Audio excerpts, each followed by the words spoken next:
A lot of people today talking about Tucker Carlson, specifically his firing from the Fox News channel this week.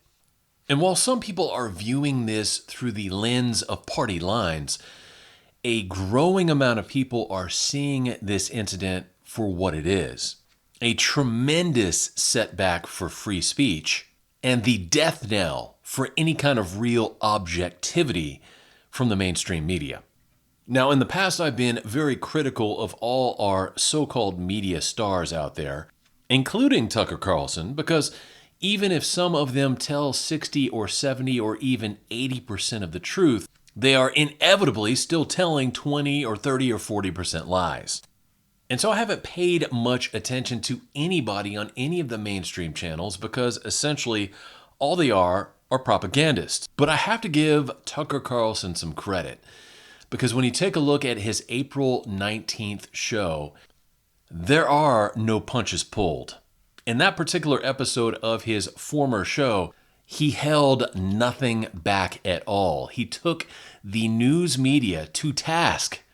He called out the entire Pravda press for essentially just being on the payroll of the big pharmaceutical corporations, so much so that they actively eliminated any kind of questioning or dissenting voices and labeled those people as crazies, kooks, conspiracy theorists, nuts, what have you.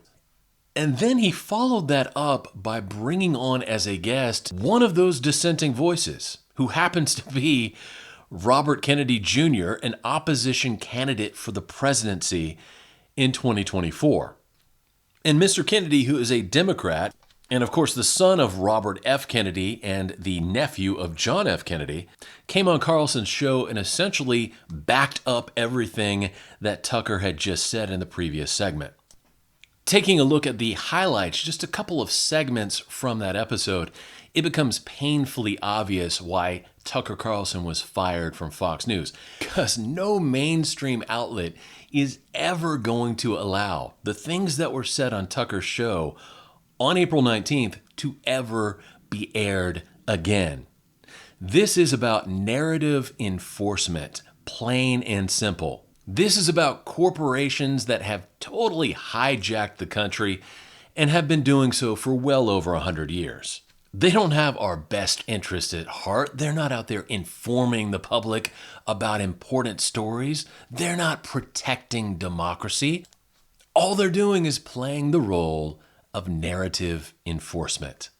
They're telling you what the accepted narrative is, and you are expected to believe it. Narrative control is the name of the game. We live in a system where government and corporations have teamed up to tell you exactly what to think, what to do, what to say, and how to do it. And that's precisely why this system is collapsing right before us. Because the United States was not built to be a corporate fascist state. It was designed to be 50 representative states, from the bottom up to the top. But for the past 100 years, that has been flipped upside down. We are now living in a society that is built from the top down. And it's no coincidence that's the way everything is collapsing as well. Our buildings, our institutions, our money, everything is collapsing down. Primarily because the people are discouraged from participating anymore. We are fed a steady diet of crap propaganda from outlets like Fox News and CNN and MSNBC, and we just are expected to lap it up and believe it. Well, thank God a lot of people from all sides of that political spectrum are waking up to that fact. And they are scouring independent sources of information to get their news. If you've removed yourself from this propaganda machine, I salute you. And if you haven't done so yet, hopefully this is your wake-up call to do so right now. This is Kevin in Texas saying God bless each and every one of you. I'll talk to you later. Bye.